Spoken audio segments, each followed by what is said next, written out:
Guten Morgen und herzlich willkommen zu einer neuen Podcast-Folge von mir. Ich hoffe, euch draussen geht's gut. Leute, also erstes Mal, ich muss mich ganz persönlich bei euch entschuldigen, dass jetzt schon wieder die Podcast-Folge die Woche zu spät gekommen ist. Ich weiss nicht, ich will jetzt mich gar nicht wieder rechtfertigen, aber ich habe gestern die Podcast-Folge aufgenommen. Ich habe mich sogar gefreut, weil ich habe ja den Flo mit letzte Woche am Sonntag und ich habe so viel erstens zu erzählen und zweitens zum zeigen. Aber ja, ich habe gestern noch eine Kooperation schneiden und ich habe mir eigentlich gedacht, ja, das geht schnell, mal kurz schneiden, aber das werden doch ein bisschen länger. Ich bin bis um 4 Uhr am Morgen wach gewesen und habe das Video geschnitten. Also wenn das noch online kommt, dann würde ich mich unglaublich freuen über ein bisschen Support. Da wirklich nein. Nein, es ist easy. Es ist wenigstens ein cooles Video geworden. Aber ich habe mir gleich so gedacht, ich habe bei letzter Woche schon zu spät gewesen. Irgendwie, ich bin gerade ein bisschen unzuverlässig. Es tut mir sehr, sehr leid an dieser Stelle. Ich hoffe, ihr nehmt es mir nicht böse. Ja. Aber wir kommen zurück zum Flomi, Leute. Ich habe ja letzte Woche, oder ich glaube, gefühlt die letzte Podcast-Folge immer wieder davon erzählt, dass jetzt mein Flomi ist und so. Und er war jetzt letzten Sonntag gewesen. Und das ist einfach krass. Ich habe gerade letztens überlegt, wie viel die Flomi das von mir ist. Und das ist, also natürlich, ich rede jetzt nicht so von Kindheitsflomis, sondern wirklich so die Flomis, wo ich in dem Sinn auch euch so getroffen habe. Also wo ich wirklich aktiv mit der Flomi mitgemacht habe und euch auch gesagt habe, hey, ich bin dort und dort, sodass ich euch auch so ein bisschen treffen und so. Und das war einfach das 6. Mal gewesen. Das ist so insane, das ist crazy. 6 Mal ist verdammt viel. Ja, ich weiß gar nicht, ich glaube, es hat irgendwie so im 21 angefangen, kann das sein? Warte mal schnell, ich weiß gar nicht mehr. Also es ist auf jeden Fall, das erste Mal ist auch noch, das ist mir jetzt verdammt wunder, vielleicht gibt es ja Leute, die zuhören, die dort damals schon gekommen sind. Aber das erste Mal war, glaube ich, in Uster gewesen, oder war das erste Mal in Zürich gewesen? Ich glaube, das erste Mal war in Uster, nein, es war in Zürich gewesen. Nein, warte, okay, sorry, ich muss schnell nachdenken. Nein, ich bin mir nicht mehr sicher, ist scheißegal. Auf jeden Fall, es war draussen gewesen, und es hat geschneit und es war arschkalt gewesen. Ich glaube, das war in Uster das erste Mal gewesen. Ja. Das war crazy, das war geil. Und es hat wirklich ein Paar von euch gekommen, das war mega herzig. Ja, und das war eben, ich glaube, 21 oder so, keine Ahnung mehr. Nachher war einmal noch in Zürich und die letzten 4 Mal war wirklich an dem einen Osterflohberg, wo ich jetzt bis jetzt immer war. Und das ist eben geil, weil der ist Indoor. Und das ist für die schon mal bei einem Flow mitgemacht haben und schon mal scheiß Wetter erlebt haben, das ist ein Game Changer. Also ohne Witz, eben dort, wo ich in Uster das erste Mal gemacht habe und wir sind draußen, es hat so hardcore geschneit, es war arschkalt gewesen. Und wenn du ja einen Flomi-Stand hast, musst du ja wie den ganzen Tag dort sein. Also wie, wenn du halt einen Flomi besuchst, dann kannst du ja dann gehen, wenn du Bock hast und das kannst du halt, wenn du einen Stand hast, kannst du es nicht. Und das zweite Mal in Zürich war es einfach gottlos heiß gewesen, so das Gegenteil. Darum, Indoor ist perfekt. Es ist wirklich perfekt. Es ist scheißegal, welches Wetter das ist. Ich finde, es bockt irgendwie auch mehr, um so durchzuschauen, weil, ich weiss nicht, so wenn es draussen ist, irgendwie so gewisse Sachen liegen dann so am Boden und I don't know. Ich finde es geil. Auf jeden Fall, Leute, es war das 6. Mal gewesen. Und im Fall, ich weiss nicht, also, es sind, noch nie so viele Menschen gekommen. Also wie, die letzten Mal war es meistens so gewesen, dass gerade am Morgen ein fetter Ansturm kam. Und so gegen den Nachmittag ist es dann halt relativ abgeflacht. Und ich habe irgendwie das Gefühl gehabt, diesen Sonntag, es hat dauernd durchgehend, hat es immer Leute gehabt. Und das habe ich irgendwie verdammt geil gefunden, das war richtig nice gewesen. Und irgendwie dieses Mal hatte ich also das Gefühl gehabt, ich weiss nicht, ich habe mit mega vielen so länger geredet und so. Also ich habe wirklich so das Gefühl gehabt, so, ich habe mega viel von euch so wirklich kennenlernen. Also was heisst wirklich, klar, so ein paar Minuten reden, aber trotzdem so, ich habe es mega nice gefunden. Und es ist so funny, es hat mich so viel angesprochen, dass ich erstens meinen Podcast höre. Vor allem, dass Leute mich nur vom Podcast kennen, das finde ich ja immer insane. Weil in meinem Kopf habe ich immer das Gefühl, ja, okay, wahrscheinlich haben die mich irgendwie mal irgendwo auf TikTok gesehen oder auf Insta oder whatever und haben vielleicht so meinen Podcast gefunden. Aber ich komme gar nicht auf die Idee, dass es legit Leute gibt, die mich vom Podcast kennen. Könnt ihr mal sagen, wie haben die mich gefunden? Also wie geht man da auf Podcast-Charts? Oder man gibt ja nicht einfach die 9 Pause ein. Oder was gibt man da ein? Swiss Girl Podcast. Nein, keine Ahnung. Ja, das würde mich wundern. Gut, vielleicht so, wenn jetzt irgendwie so eine Kollegin sagt, hey, ich höre den Podcast, höre auch mal rein, dann sehe ich. Aber sonst, wie findet man einen Podcast? Ich weiß nicht. Jedenfalls haben so viel gesagt, so, oh mein Gott, Nati, du hast deine schriftliche Bachelorarbeit abgegeben und so, congrats. Das ist hure cute, das ist so herzig. Oder allgemein, es hat irgendwie so viele Leute gegeben, die so, weißt du, wie so Themen angesprochen haben, wo du wirklich checkst, okay, die verfolgen mich.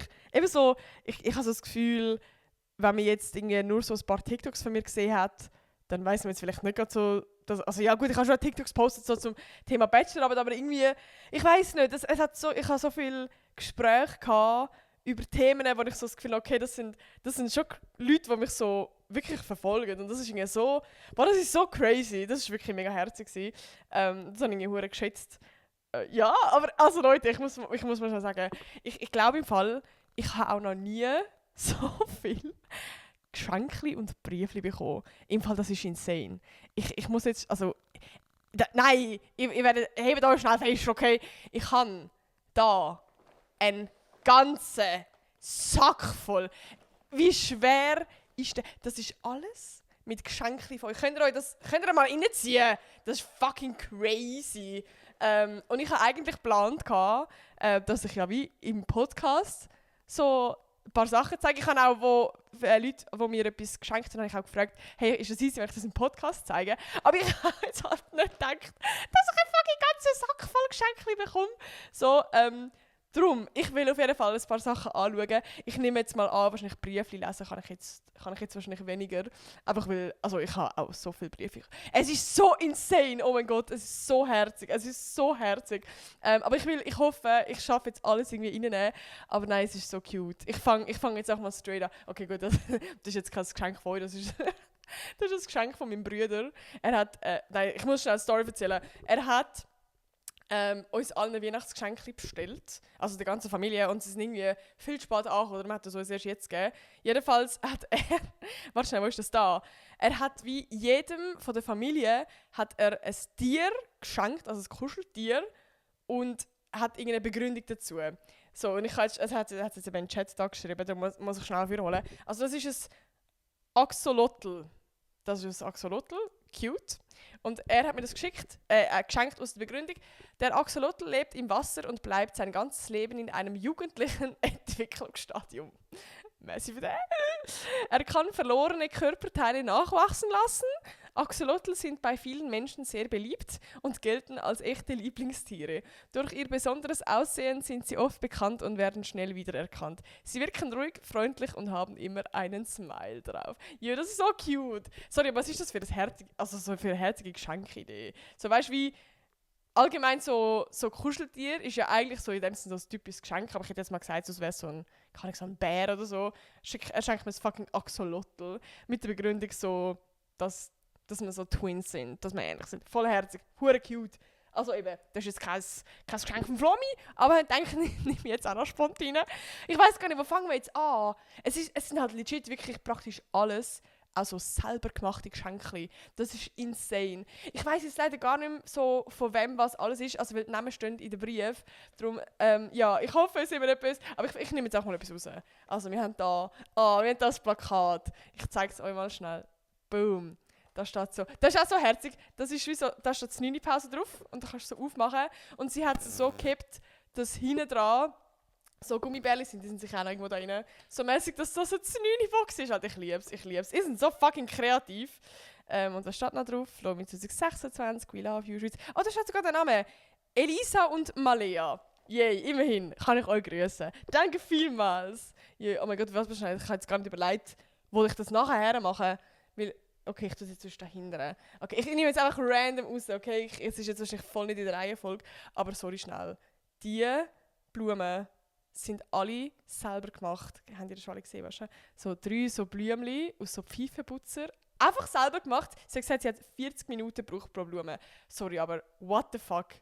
Hure geil. Und ich muss einfach sagen, alle die Geschenke da, weißt du, es sind nicht einfach nur so Geschenke, sondern es sind so richtig, also erstens mit Herz gemacht und zweitens so alles so geile Sachen. Also weißt du, so nicht so 0815 Geschenke, sondern wirklich so voll überlegte, herzige Sachen, wo ich so das Gefühl habe, man hat sich wirklich überlegt, an was könnte ich jetzt Freude haben. Und das ist so cute. Okay, wo machen wir weiter? Alter, fuck, ich bin überfordert. Okay, wir machen da. Oh, das ist auch herzig. Das ist so ein, warte mal schnell. Da ist noch das Kärtchen. Nein, sorry. Ich muss jetzt aufhören, die ganze Zeit so zu sagen, oh mein Gott, so herzig, weil ich kann das nicht hören. Aber nein, schaut schnell das Kärtchen an. So, da steht noch so drauf. Gashi, Lino, meine Häsli, Bonjour, das 9 Pause, jeden Donnerstag, Haups, jeden Freitag mittlerweile. Aber da drin ist auf jeden Fall noch so ein selber gemachter Lipbalm, wo drauf steht Lino. Und sie hat so angeschrieben, dass ich den immer benutzen soll, wenn ich an Lino denke. Das ist ja mein verstorbener Hase. Das ist so herzig. Das ist so cute. So herzig. Oh mein Gott, okay. Es tut mir voll leid, dass ich jetzt gerade ein bisschen im Rush da ein bisschen schnell mache. Ich will, dass alles reinpasst. So, da. Das ist auch insane. Da hat, ich glaube, jemand oder 2 Leute, ich glaube 2 Leute, die haben jedem von meinen Familienmitgliedern und dem Can haben sie einen Brief einzeln geschrieben. Für Joel, für Sedi, Nati, unsere Queen, Mami-Style, Papi-Style, für den Can. Nein, Bro, insane. Und wirklich mega herzige Briefli. Ich finde das voll die geile Idee, Alter. Hure lustig. Okay, wir machen weiter. Das ist auch ein cutes Geschenk. Oh mein Gott, warte mal. Alter, ich bringe das gar nicht raus. Machen wir so. Machen wir da. Das ist, glaube ich, ja, was haben wir da? Da haben wir Gummibärli. Lecker. Und weitere Gummibärli. Lecker. Da haben wir Gesichtsmasken. Auch geil, kann man immer brauchen. Nochmal einige, iPads. Und ein Lipbalm. Ich weiss jetzt halt voll nicht, von wem die sind, das ist voll scheiße. Weißt du, ich hätte es eigentlich so aufschreiben oder irgendwie so. Oh, das ist auch ultra cute. Das ist so ein selber gemachter Schlüsselanhänger, der so ein Snowboard ist. Und dann so eine Farbpalette und so einen Anhänger, wo drauf steht Nati-Style. Es ist so herzig. Und hinten drauf auf dem Snowboard steht auch noch so 9 Pausen und so. Nein, Bro, ich finde das so cute. Ich glaube, also ich habe auch extra im Fall so eine Box bei uns im Büro, wo ich all so die, man kann schon sagen Fangeschenke, oder? So, wenn ich die dort rein tue, weil irgendwann, Bro, will ich so 80 sein. Weißt du, so mit dem Sterbebett und dann will ich mir die Box mal durchschauen. Also ich schaue mir sie ab und zu schon mal wieder im Fall so an oder einfach die Briefe lesen, ich finde es voll cute.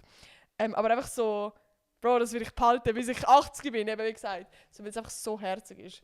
Okay, was haben wir da rein? Da hat es noch Briefli. Cute. Ich bin gerade voll im Rush. Gut, okay. Wir machen weiter. Wir haben als nächstes... Oh mein Gott, ich muss schauen, dass es jetzt nicht kaputt geht. Ich habe das wirklich voll nicht überlegt, wie ich das jetzt da her tue. Okay. Da haben wir ein cooles Notizbuch. Sweet. Was haben wir da? Alter, sehen die, wie viele Geschenke das sind? Das ist Geburtstag und Weihnachten eigentlich zusammen. Das ist wirklich crazy. Da innen haben wir auch nochmal Masken. Und was steht da drin? Wenn es passt, würde ich mich mega freuen, würdest du einen Podcast aufmachen. Let's go! Yeah! Da haben wir vegane Schoki, die ich actually nicht gekannt habe, mit so Berry noch. Voll geil. Vor allem vom Migros. Das sollte man eigentlich kennen, aber habe ich nicht gekannt. Und noch mehr Briefli und Masken. Sweet. Alter, ich bin auf jeden Fall ausgerüstet mit Gesichtsmasken. Aber voll herzig, es haben so alle so gesagt, so, ja, wegen dem Stress und blablabla. Ihr kennt mich, Leute. So, das nächste Geschenk ist auch mega herzig. Warte, das gehört zusammen. Das ist ultra geil, das ist mega cute. Da hat sie auch, ich habe das Gefühl, sie hat auch hure überlegt, was mir gefallen könnte. Zum einen ist das so ein Blümchen. Und seht ihr schnell, ich weiss nicht, ob man die Couch sieht, aber das passt perfekt zu unserer Couch. Es hat noch so ein Gesicht drauf, ultra cute. So, es muss irgendwo herkommen. Vielleicht kommt es zu der Sophie nachher, das ist ja unser Hase, also unser Kuscheltier, der auch so das Muster hat. Das. Und dazu noch so eine ultra schöne Kerze. Voll geil, voll mein Style, übel nice. Und ich möchte einfach, wow, jetzt habe ich es mir fast in die Presse gehauen. mega geiler Geschmack auch. Und auch ein Briefli. Vor allem voll herzig, sie hat im Briefli hat sie ein Foto von uns, also unser erstes gemeinsames Foto, rein da, wo irgendwie im 2022 ist. Und es ist so funny, weil sie sieht so jung aus auf dem Foto. Also wie, als hätte ich sie so ihre ganze, wie sagen wir, so, wo sie halt erwachsen, also was halt, ja doch, wo sie erwachsen worden ist, das hätte ich sie so in dieser Zeit begleitet, was voll cute ist. Weil jetzt ist sie einfach mittlerweile grösser als ich. Ja, und sie kommt auch immer wieder am Flomi, das ist so funny, sie kommt immer mit ihrem Dad und das ist der Stefan, by the way, liebe Grüße. Und voll herzig. Also sie redet immer also mein Dad redet immer mit dem Stefan. So, immer wenn die kommen, dann ist so, der Stefan ist wieder da. So, die sind mittlerweile Homies. Und jetzt mega herzig hat der Stefan ihm auch ein Geschenk mitgebracht und das Briefchen geschrieben, Alter, wie herzig. Und es steht so, also er hat so einen Kaffeebecher und drauf steht so, geiler Typ. Nein, ich lieb's. Hure cute, hure cute. Okay, wo machen wir weiter? Da, ein Körbli. Da ist, da steht auch noch drauf, we love you, Eliana und Sarina. Cute. Also, oder hat es wieder ein paar Sachen, die vermixt sind. Moment schnell. Das habe ich auch einzeln von jemandem bekommen. Auch selber gemacht. Ein Schlüsselanhänger, wo so, ist es gehäkelt oder ist es, wie sagt man, gelismet? Ja, doch, ich weiß es gerade nicht. Aber mega herzig. Das habe ich auch von jemand anderem noch bekommen. Das ist ein Ohrring. Bro, sie hat im Brief geschrieben, dass sie, wo sie in der Ferien in Spanien war, die Ohrringe gesehen hätte. Und, also ist nicht vergessen da, das ist, warte mal, ich kann nicht zeigen. So, dass sie in der Ferien war und eben die Ohrringe gesehen und dann an mich musste denken, ich habe gedacht, also wie crazy. So, sie war in der Ferien und weißt, sie war nicht so, ja okay, Kollegen oder whatever, so, sondern Nati. Sie hat an mich gedacht und mir etwas gekauft. Alter, so cute. So cute. Sorry, jetzt sage ich es gleich 100-mal. So, was haben wir da? Da in dem Körbli. Eine geile Maske. Alter, das ist doch die ultra... die Maske, die gerade so ultra im Trend ist. Die, wie heisst sie? Real Deep Glass Skin Mask. Also die sowieso durchsichtig auf dem Gesicht wird. Bin ich hure gespannt, die auszuprobieren. Dann da haben wir ein Fixier-Haarlack für meine Locken und noch mehr Süßigkeiten. Und, das ist auch so herzig, wo ist es? Da, ein Chili-Bomb und da hat sie einfach noch so einen Anhänger angemacht, wo Nati drauf steht. Also, viel zu cute! So, okay. Wir machen weiter. Ich tue das mal da wieder rein. Nein, sorry, ich weiß gar nicht, ob ich das jetzt herzählen tue. Scheiße. Weil ich will auch nichts verdrücken. Ein weiteres Plakat. Nein, sorry, wie geil sieht das aus. So geil, ich liebe den Vibe. Schau mal, so. Und da stehen alles so Sachen drauf, die ich in der letzten Podcast-Folge geredet habe. Das finde ich auch immer geil, wie Leute immer, also wirklich, wenn sie Podcast-Folge hören, entweder so ein Bild malen, wie ich das irgendwann mal in einer Podcast-Folge erwähnt habe, oder eben so Sachen anschreiben und mir dann schicken. Also wirklich, wenn da irgendetwas am Zeichnen sind, während ihr meine Podcast-Folge hört, was irgendwie mit dem Podcast zu tun hat, so, schicken wir das. Ich habe immer so Freude an dem. Okay, so. Und hinten steht noch Nutty Style. Cute. Very cute. So, was haben wir noch? Oh, da haben wir wieder ganz viele Briefe. Also ich wünschte, ich hätte so die Zeit gehabt, um so wirklich alle durchlesen. Aber es wird wirklich legit so lange gehen. Da, für Nati von Elin. Da steht auch nochmal ein Name. Liebe Grüße, hure cute, mega schön gemalt. Da steht sogar drauf. Guten Morgen und herzlich willkommen. Sorry, aber wie schön. Nein, ich kann nicht mehr. Und da hat es auch nochmal Briefli. Ich weiss halt, ich glaube, die einen sind auch relativ, weißt du, so ein bisschen private Briefli. Ich weiss gar nicht, ob man will, dass ich die in der Podcast-Folge vorlese. Aber ich habe auf jeden Fall mega, mega Freude gehabt. In meinem Fall, wo wir vom Flomi heimgekommen sind wir am Tisch gesessen und ich habe alle meine Geschenke nochmal wirklich genau angeschaut und ausgepackt mit meiner Family und dem Can, also mit meinen Eltern und dem Can, so zusammen angeschaut. Wir haben so Briefli zusammen durchgelesen und sind so voll im Dings gewesen, wo, oh mein Gott, wie cute! Ja, also das war nochmal mega herzig. So, wir kommen zum letzten.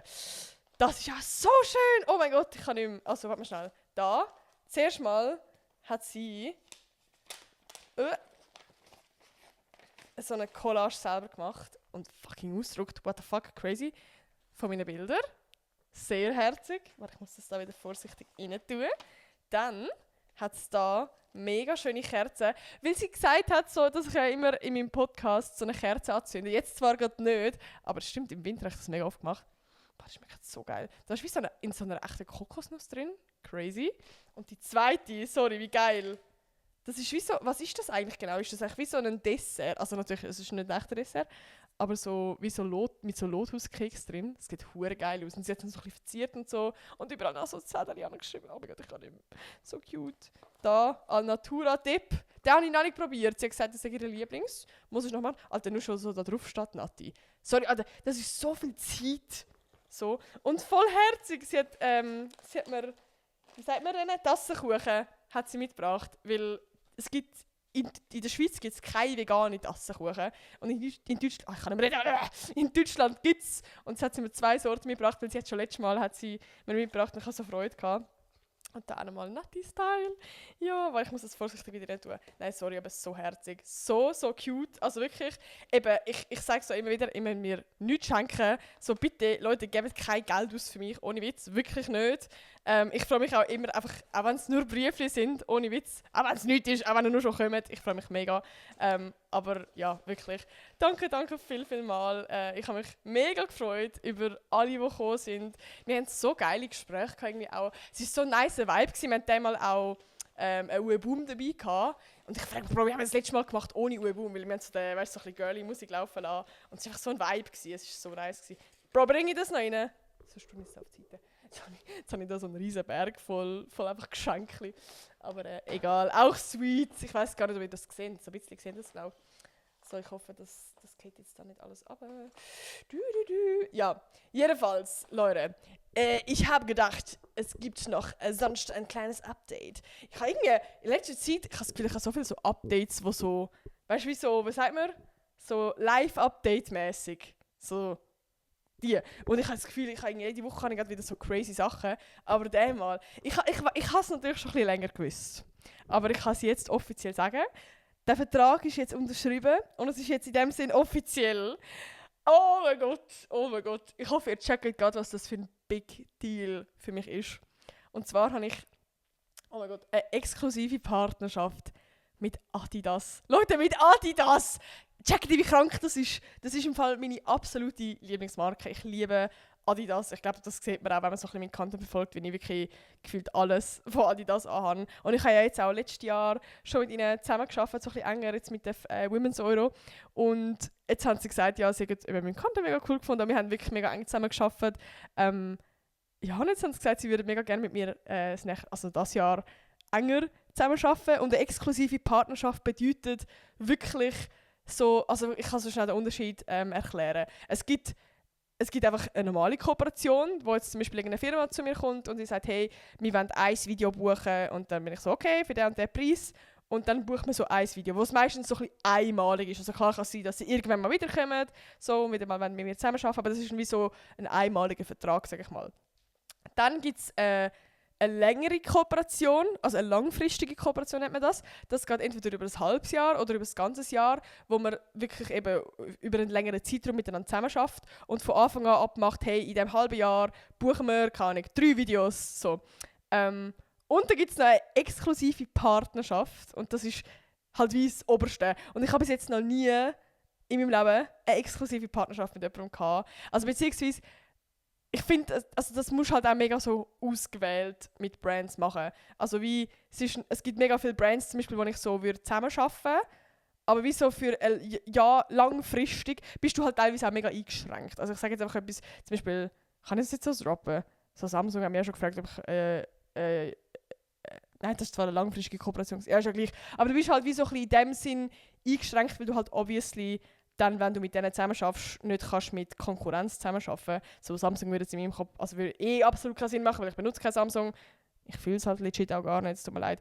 Ich benutze nur iPhone, alles ist bei mir Apple. Alles ist mir von Apple so, es wäre hure unauthentisch so. Bro, kann ich reden? Werbung für Samsung machen. Und darum, gerade wenn du eine exklusive Partnerschaft hast, dann bist du ja wie für ein Jahr lang in dem Sinn das Gesicht von dieser Brand. So, also sie machen wirklich so, ich glaube, also auch mit mega wenigen Creators macht sie exklusive Partnerschaft. Ich glaube sogar, ich weiß jetzt gar nicht voll nicht, ob das stimmt. Ich glaube, von der Schweiz bin ich jetzt wie die Einzige. So, ich bin so wie das Schweizer Creator-Gesicht von Adidas sozusagen. Und es macht ja auch Sinn jetzt, dass ich halt wie in diesem Jahr nicht für Konkurrenzmarken in dem Sinn Werbung machen oder halt wie, ja, ich weiß auch nicht, das ist wie so, eben, halt exklusiv. Und ich finde es so geil. Es gibt für mich keine Brand, wo ich geiler finde für eine exklusive Partnerschaft. Ich habe mich so unglaublich gefreut über die Anfrage. Ich checke nicht. Und also wie Adidas, ich glaube, ich habe auch, als ich schon mit ihnen zusammen geschafft habe, ist ja hure von ihnen geschwärmt. Weil ich finde, so das Team ist auch voll geil. Also sie sind wirklich so ultra cute, so übel caring, mega gönnable. Ja, und ich weiss nicht, ich freue mich auch so auf das Jahr, zum mit ihnen zusammenarbeiten. Also falls ihr mal irgendwie eine Werbung von Adidas gesehen oder so, Leute, ich check es nicht. Es wird so geil. Ich freue mich richtig. Ja, das ist, und das habe ich letzte Woche auch schon erwähnt, ich bin nominiert beim Swiss Podcast Award in der wie heisst die Kategorie? Publikumspreis. Also man kann immer noch abstimmen, glaube ich. Es haben mir schon ein paar so einen Screenshot auf Insta geschickt, dass sie abgestimmt haben. Das ist natürlich sehr geil. Aber ich kann weiterhin auch gerne abstimmen. Einfach auf Swiss Podcast Awards. Und nachher, also auf der Website, und nachher kann man dort für die 9. Pause abstimmen. Es ist ganz besonders, wegen Z. Aber ja, da würde ich mich sehr freuen. Und so, Leute, wir kommen zum Lustigsten von der Woche. Alter. Ich kann nicht mehr. Ich weiss gar nicht, ob es lustig ist oder traurig oder scary oder keine Ahnung. Aber es ist auch so eine Story, wo ich mir so denke, what the fuck. Ist vorgestern gewesen.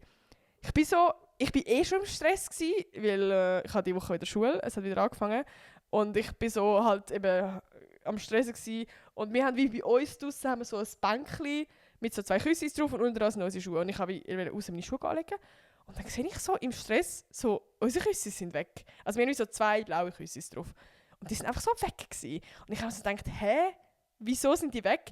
Weil, also zuerst ich bin dann so mit Gianni so, unsere Küssis sind weg.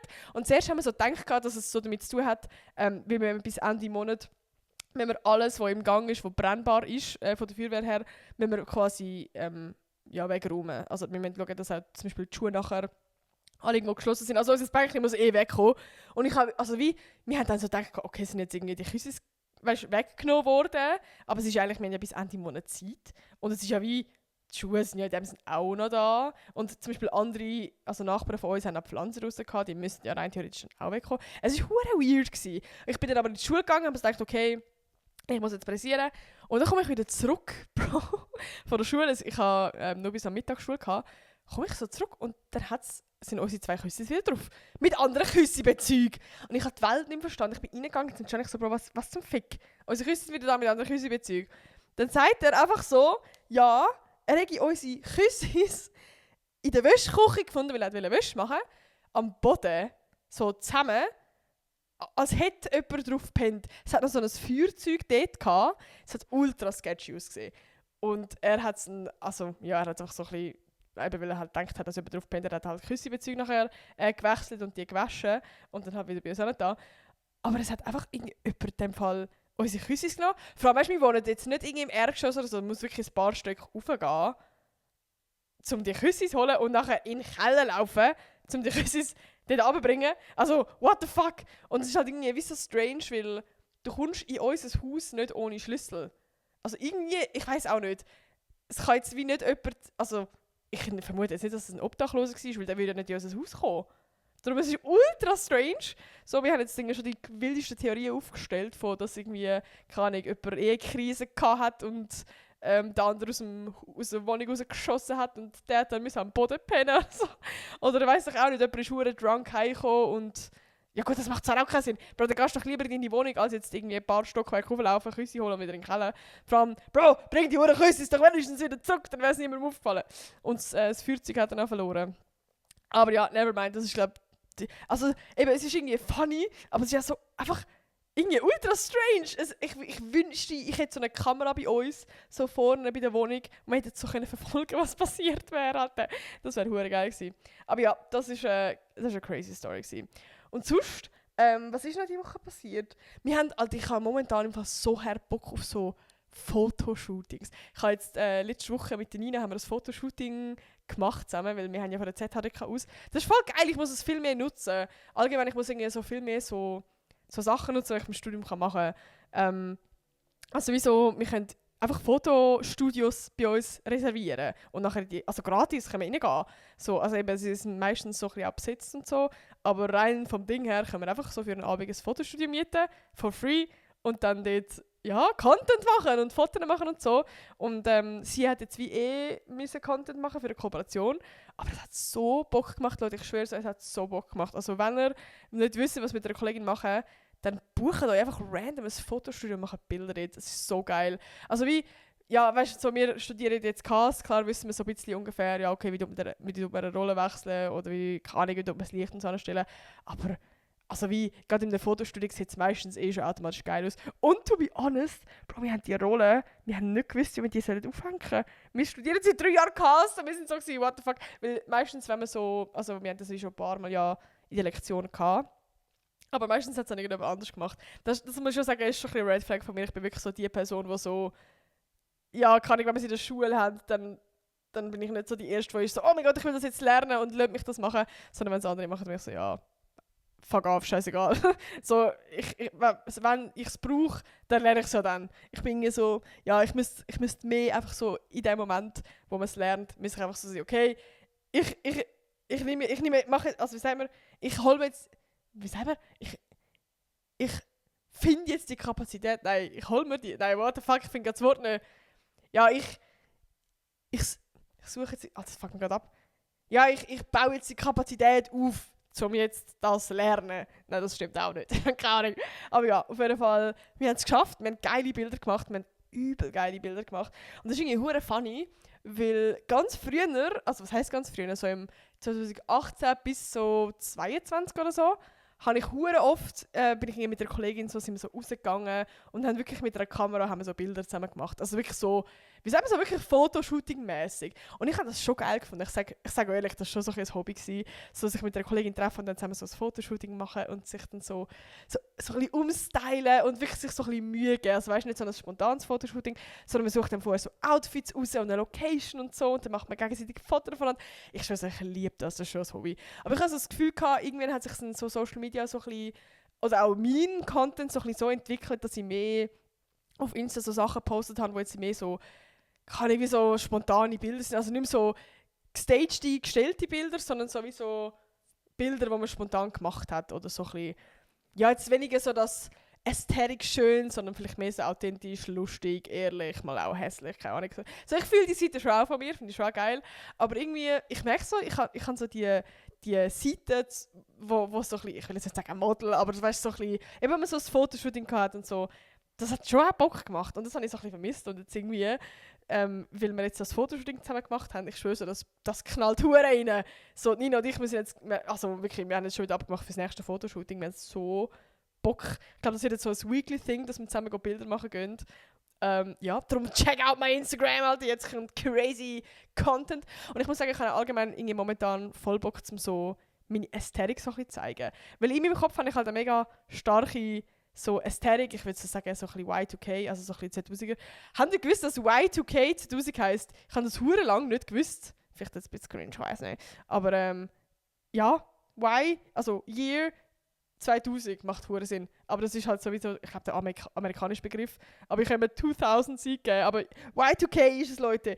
Ja, jedenfalls, ich habe voll eigentlich die Ästhetik, würde ich sagen. Und irgendwie habe ich das Gefühl, auf Insta ist die gar nicht so mega präsent. Und irgendwie jetzt gerade durch das Fotoshooting, ja, habe ich das mega ausleben und ich fühle es, ich finde es voll geil. Oder ich habe jetzt mein Profilbild geändert und meinen Namen und alles und Caption und whatever, das Bio. Und jetzt, ja, ich bin gerade voll auf dem Trip, dass ich irgendwie so meine Ästhetik ein bisschen mehr so will zeigen.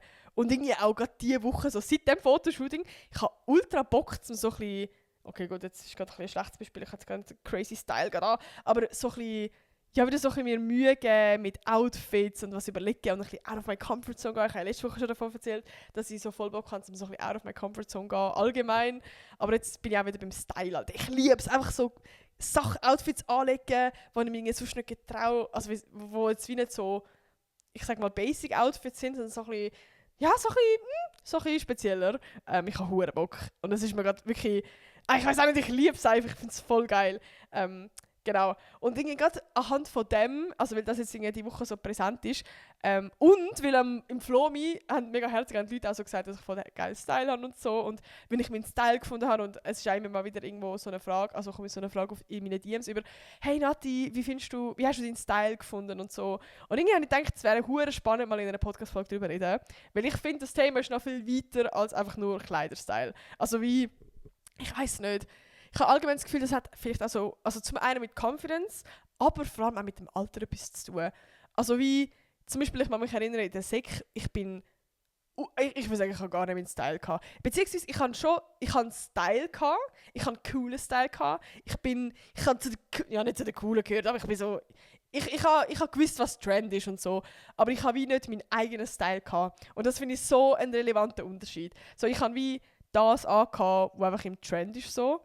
Was ich jetzt auch gar nicht schlimm finde oder so, aber ja, ich habe jetzt vielleicht mehr darauf geschaut, was finden jetzt andere cool und jetzt weniger, was finde ich cool.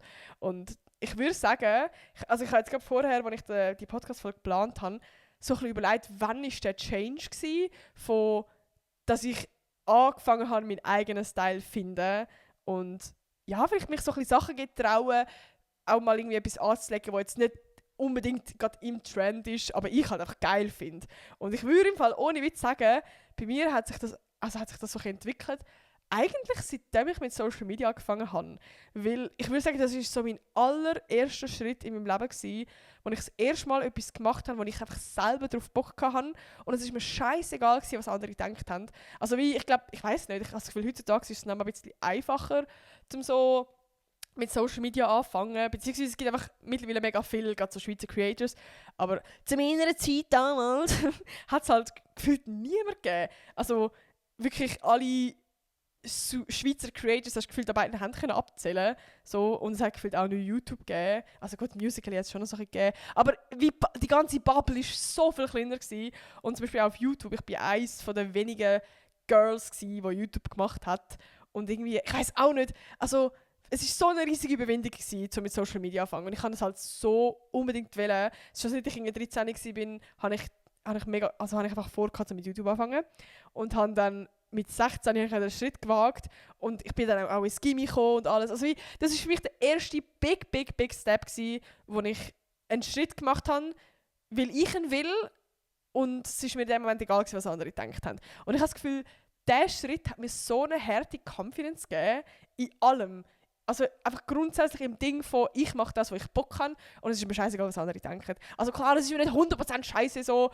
Ich glaube, das wird, also ich weiß nicht, das wird es ja nie sein. Und es gibt immer Leute, die auch scheiße finden, was du machst. So. Aber ja, ich glaube, im Grundsätzlichen ist es ein hure geiles Gefühl, sich selber treu sein und einfach das machen, wo man selber eigentlich Bock drauf hat. Und mal an den Punkt kommen, wo es einem egal ist, was andere denken.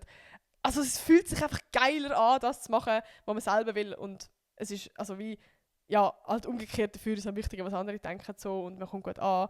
So, das ist ein ultra geiles Gefühl. Ich würde sagen, dort hat es so ein bisschen angefangen. So, es gibt ja wie mehrere Sachen, also wie, was soll ich sagen, warte, ich habe es noch aufgeschrieben. So zum Beispiel, jetzt auch, also seit dann habe ich das Gefühl, kann ich allgemein mir selber mit treu sein. Sowohl, also wie meinem Style, meiner Meinung, einfach meinem Vibe, allem. Also zum Beispiel jetzt auch, ich bin vegan geworden und so. Das will ich jetzt schon sagen, ist auch ein Ding, wo ich kann mir vorstellen, viele würden auch mal ausprobieren oder machen oder vegetarisch werden, aber sich vielleicht nicht getrauen, weil kann ich von der Reaction von der Familie, von den Freunden, so ich habe so irgendwie so vorher, so to be honest, ich habe so das Gefühl gehabt, Veganer sind so ultra krank, weißt du, so die Hippies, die so ein bisschen, weiss ich auch nicht, so irgendwie, ich habe das Gefühl, es ist so, ich habe es so voll in einer Schublade gesehen, wo, ja, ich weiß auch nicht, wo ich irgendwie so das Gefühl hatte, oh mein Gott, vielleicht sind dann andere mich so und weiß auch nicht, und irgendwie, ja, jetzt bin ich so vegan, es ist einfach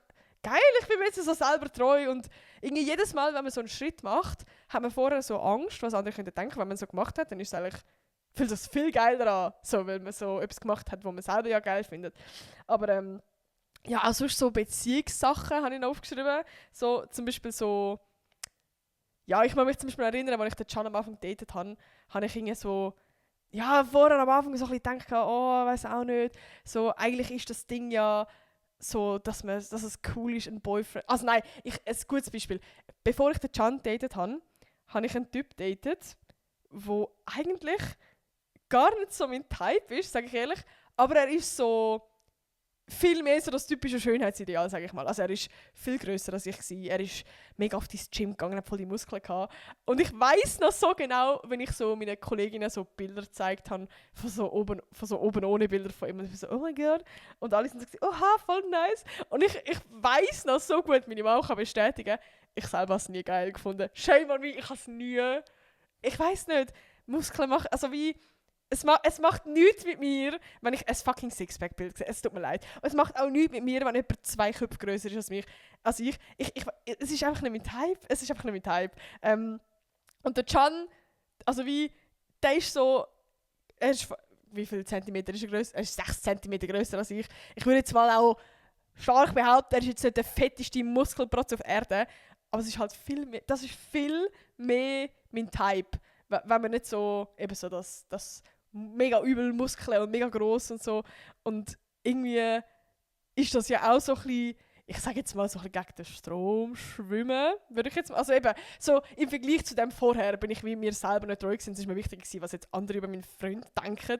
Und beim Can habe ich mich für ihn entschieden, weil ich ihn haben will, weil ich ihn haben will. Und weil es mir scheißegal war, ob jetzt andere gedacht haben, oh, der ist viel kleiner und keine Ahnung, kein Sixpack. Nein, weiß doch nicht. Ich check it. Ich hoffe, ich habe es nicht mega weird gesagt, aber ich glaube, ich check it. Aber ja, wie so ein bisschen all das. Aber oder was ist auch noch das Thema? Bro, das Thema Musik. Alter, ich weiss nicht, ob ihr das relaten könnt, aber ich war früher auch hure so gewesen, dass ich es so schlimm gefunden habe, wenn man zum Beispiel so, kann ich mal einen Boom dabei gehabt und dann ist es so, ja, wenn wir Musik machen, natürlich willst du. Und dann ich habe mich nicht getraut, meine eigene Playlist zu laufen, aber ich so gedacht habe, oh mein Gott, stell dir vor, es kommt jetzt irgendwie so ein cringe-Song oder so. Also wie, ich habe so privat ganz andere Lieder gehört als mit Friends. So, mit Friends habe ich zum Beispiel einfach so Rap gehört oder einfach so Ami-Rap oder keine Ahnung. Und selber habe ich so, weiß doch nicht, einfach meine Musik gehört. Ich finde es auch voll schwierig, so, was jetzt damals mein Musikstil war. Ich habe so alles gehört. Aber ich kenne doch safe so die Lieder, wo man so einfach selber fühlt, aber jetzt so wie nicht so cool sind, sage ich mal. Und mittlerweile im Fall, es ist mir scheißegal. Also wie, klar, es gibt so Gruppen, wo ich so das Gefühl habe, okay, jetzt passt der Vibe, zum Beispiel mit den Lyon-Leuten passt jetzt mehr so ein bisschen French-Musik oder mit diesen Leuten passt mehr so die Musik und so, was auch voll nice ist. Aber wie, es würde mich jetzt überhaupt nicht jucken, wenn ich jetzt im Auto hocke und meine Musik laufen lasse und es kommt jetzt so ein Song, wo ich so früher das Gefühl hatte, das wäre so peinlich. Heute wäre ich einfach so, oh geil, das ist voll der geile Banger-Song, Alter. Ich finde es irgendwie, ja, es ist eine ganz andere, ich gehe ganz anders damit um. Ja, aber eigentlich ist es so ein bisschen die Ursprungsfrage auch mehr so ein bisschen bezüglich Kleiderstyle. Und eben, ich habe mir auch so ein bisschen, Alter, meine Nase juckt gerade so, was ist los? Es ist eigentlich mehr so ein bisschen, ja, eben auch die Frage gewesen, wie ich meinen Style so ein bisschen gefunden habe, beziehungsweise einfach allgemein, wie man so seinen eigenen Style findet. Weil ich habe das Gefühl, ja, ich weiss nicht, so im Trend sein passiert ja meistens vielleicht auch so ein bisschen automatisch. Also ich würde gleich sagen, auch wenn ich jetzt in dem Sinne so meinen eigenen Style habe, bin ich ja gleich noch irgendwo so ein bisschen im Trend. Beziehungsweise ich lasse mich gleich sehr inspirieren von dem, was gerade im Trend ist. So, das finde ich auch irgendwie nice. Also wie, ich finde es immer spannend, was so aktuell im Trend ist, mal schauen und so. Und ja, ich bin schon ab und zu auch so, oh, das ist im Trend, ja, dann ist es auch geil. So. Also es ist wie nicht, dass ich jetzt komplett meinen eigenen Style habe und scheiß auf Trend, Alter, ich will gegen den Strom schwimmen, ich bin anders als alle anderen. Aber wie so, ich glaube, es geht für mich mega um den Punkt, hey, ich will einfach das anlegen, wo ich Bock habe und es ist mir scheißegal, was andere denken. Ob das jetzt im Trend ist oder nicht. Genau. Ja, auf jeden Fall, wie ich meinen Style gefunden habe. Ich glaube, ein mega wichtiger Punkt, oder wo ich mich mega inspirieren lassen oder immer noch inspirieren lassen, ist Pinterest. So, also ich finde es auch allgemein mega spannend, Pinterest, so zum Beispiel, wenn ich nur schon von meinen Kolleginnen in das Pinterest anschaue, weil das hat ja mega den starken Algorithmus, wo man jeweils den Vibe anpasst. Also wie mein Pinterest, wenn man das aufmacht, das sieht einfach mega nach mir aus. Man checkt, also wie, keine Ahnung, oder zum Beispiel jetzt der Nina, das Pinterest. Es macht so Sinn, dass es ihr das ist. Und meine andere Kollegin vom Gimmi, sie hat so ein mehr, wie soll ich sagen, so ein simplen Clean Girl Style. Und man sieht das so hart auf ihrem Pinterest. Es ist so spannend, es ist so lustig. Und wie durch Pinterest, also wie, die App merkt sich ja so ein bisschen, welche Bilder man anschaut, was man cool findet, was man herzelt und so. Und dann tut sich ja der Feed auch immer mehr so anpassen nach dem eigenen Ding. Und durch das, also wie, das passiert ja automatisch, dass man so das anschaut, was einem gefällt, so bla bla bla. Und dann entwickelt sich das und dann findet man so auch so ein bisschen seinen eigenen Style. Also das hat mir mega geholfen. Und sonst, also auch Secondhand kaufen. Also ich finde ich hure geil, ich liebe Secondhand kaufen. Aber wie irgendwie, wenn man so in einen Laden läuft, dann, also so ein typischer Kleiderladen so, dann hängen ja meistens Sachen, die im Trend sind so. Und ich finde so Secondhand, dort muss man ja mehr so ein bisschen aktiv suchen gehen. Und dort findet man ja mehr auch Sachen, wo man selber nice findet, aber jetzt nicht so vielleicht gerade unbedingt mit Trend sind oder whatever so. Und durch das, dass ich mehr Secondhand kaufen bin, habe ich auch ein bisschen mehr meinen Style gefunden, weil ich einfach, wenn ich etwas gesehen habe, was ich geil finde, habe ich es einfach gekauft und dann ist mir auch scheißegal. Also wie, da findest du einfach mehr etwas, was vielleicht gar nicht unbedingt im Trend ist, was man einfach geil findet. Und irgendwie, ich liebe auch Secondhand auch irgendwie, weil es so, man findet etwas, was es vielleicht zu schnell gibt. Das ist meistens ein Einzelpiece. Also jetzt zum Beispiel, wenn du in den Bershka laufst und kaufst das T-Shirt, dann ist halt die Chance viel höher, dass du irgendwie nachher ja, über einen gegenlaufst, der das gleiche T-Shirt hat oder so. Und bei Secondhand, ja, findest du halt irgendein Piece, wo die Wahrscheinlichkeit viel unwahrscheinlicher ist, wenn es jemanden gibt, der das auch hat, sozusagen. Genau. Und was habe ich noch? Wo seine Farben finden, das finde ich auch spannend. Also ich muss jetzt sagen, ich habe jetzt nicht wirklich einen Tipp, wie man seine eigene Farbe findet, aber zum Beispiel ich schaue mega oft bei so berühmten Persönlichkeiten, die meistens selber irgendwie einen Stylist haben, die ähnlich sind wie ich, vom Hautton, von der Haarfarbe, von der Augenfarbe. Also einfach so vom, wie sagt man, wo ein ähnlicher Typ Mensch sind wie ich, was die für Farben anhaben. Ja, weil, eben schlussendlich scheißegal, was er anhaben, so legen das, was er Bock haben. Aber es gibt ja schon gewisse Farben, die vorteilhaft für ihn sind und gewisse, die weniger vorteilhaft für ihn sind. Und ich für mich habe zum Beispiel mega herausgefunden, dass mir so Erdtöne so ein bisschen schmeicheln. Also zum Beispiel braun oder olivgrün oder weinrot oder irgendwie so Farben. Und ich weiß nicht, irgendwie, hat sich das mega auch so entwickelt, dass ich diese Farbe mega geil finde. Vielleicht fällt euch so ein bisschen auf, dass ich oft so diese Art von Farbe habe. Weil es mir zum einen so ein bisschen schmeichelt. Also ich fühle, wenn ich diese Farbe habe, fühle ich mich wie auch so ein bisschen schöner, weil es ja irgendwie für mein Gesicht wahrscheinlich auch so ein bisschen vorteilhafter sind in dem Sinn. Also wie, ja, zum Beispiel wenn ich jetzt etwas, was ist eine Farbe, die ganz schlimm, ich glaube Orange ist für mich eine Farbe, die gar nicht passt mir. Oder so ein, ich sage einfach etwas Neonpink. Was ist eine Farbe, die mir nicht schmeichelt? Ich muss gerade überlegen. Ich glaube so ein rosa-rot, so ein rot-rosa, das schmeichelt mir zum Beispiel auch nicht. So, da sehe ich irgendwie so geil aus, ich weiß nicht. Weil ich habe glaube ich so ein einen geleren Hautton. Ja, ist ja gleich, auf jeden Fall. Das hat auch noch mega viel gemacht, um so ein bisschen meinen Style zu finden. Und, ich glaube allgemein, eben, es hat sehr viel mit Confidence einfach zu tun. Also wie, ich glaube, ich sage mal ganz ehrlich, in meinem Kopf ist halt, wenn ich irgendwie ein Piece finde, wo ich geil finde, dann denke ich mir so, das finden andere auch geil. Also ich denke mir dann nicht, oh, ich finde das jetzt geil und alle finden es scheiße, sondern ich denke mir so, boah, das ist ja voll, also eben gerade wenn ich im Secondhand-Ding bin, oh mein Gott, ich habe das Ding gefunden, voll geil und so. Und ja, auf der anderen Seite, das passiert mir zum Beispiel auch oft, jetzt gerade meine Kollegin vom Gymi, sie hat eine ganz andere Ästhetik als ich. Aber sie ist viel mehr so, wie soll ich sagen, einfach clean, also viel mehr so basic Sachen, würde ich sagen. Also sie hat mega oft so basic Sachen und ich bin ja schon mehr, ich habe viel Schmuck an, ich habe mehr farbige Sachen an, mehr so, ja jetzt zum Beispiel Schmuck auch, wo so ein bisschen, wie sagt man, nicht so filigran ist so und sie hat halt viel mehr filigranen Schmuck an, so Eiskettchen und so. Und wir sind zum Beispiel, haben mega unterschiedliche Sachen, also es gibt mega oft, dass ich so Sachen cool finde, die sie nicht nice finden oder umgekehrt. Und ich merke so, das juckt mich auch mittlerweile so null. Weil früher ist das so, oh mein Gott, jemand findet das nicht so cool. Also ich habe zum Beispiel das letzte davon geredet, dass ich es voll geil finde, so wie so zum Beispiel schwarze Armbänder. Ich liebe auch so schwarze, also so Ketten mit so einem schwarzen Bändchen. Und sie zum Beispiel, das wäre so gar nicht ihre. Also ich liebe so grosse Ketten und so. Und früher eben wäre das so, oh mein Gott, in dem Fall ist es uncool. Und jetzt bin ich mir so, lustig, so, ich habe so meinen Style gefunden und sie hat so ihre. Und irgendwie umgekehrt gibt es wahrscheinlich auch Sachen, die sie trägt, wo jetzt weniger mein Style ist, weil ich weniger cool finde. So, das ist eigentlich scheißegal. Also, ist auch voll geil, dass wir beide so unterschiedlichen Style haben. Genau. Also ich merke schon, die Stimme ist langsam weg. Aber ja, das sind so ein bisschen, ich habe jetzt irgendwie wieder so, Mann, ich tue immer so schön meine Podcast-Folge planen, mache mir da perfekt meine Notizen, ich habe das Gefühl, ich habe jetzt gleich wieder so im Wirrwarr geredet, aber ich hoffe, man hat es gleich irgendwie so ein bisschen gecheckt. Ja, ich kann gerne mal in die Kommentare schreiben, wie ihr so ein bisschen euren Style gefunden habt. Oder wie würdet ihr vielleicht euren Style betiteln? Wir haben jetzt gerade in der Schule, geht es so ein bisschen um das Thema, so ein bisschen, was wären eure Hashtags? So, und irgendwie habe ich es noch spannend gefunden. Gut, ich finde Hashtags mittlerweile cringe, aber einfach so, es ist eigentlich voll spannend. So, eben bei mir, wenn ich jetzt den Hashtag Y2K oder was kann ich finde es schwierig, aber so welche Hashtags würdest du deiner Ästhetik geben, habe ich noch spannend gefunden. Ja, darum schreibt mal in die Kommentare 3 Hashtags, die ihr eurer Ästhetik würdet geben. Das nimmt mich verdammt Wunder. Und dann sieht man vielleicht auch, wir sind alle unterschiedliche Leute, wir haben alle unterschiedliche Style und es ist geil. Es ist ja scheiße, wenn wir alle den gleichen Style haben. Wäre ja langweilig. Aber ja, ich wünsche euch auf jeden Fall eine schöne Woche. Ich hoffe, euch hat die Podcast gefallen. Vergesst nicht, den Podcast mit einer 5-Sterne-Bewertung zu geben. Und ich hoffe, nächste Woche bin ich pünktlich, Leute. Ich will es jetzt nicht besprechen, aber wir hoffen. Und ja, ich würde sagen, wir hören uns nächste Woche wieder. Tschüss.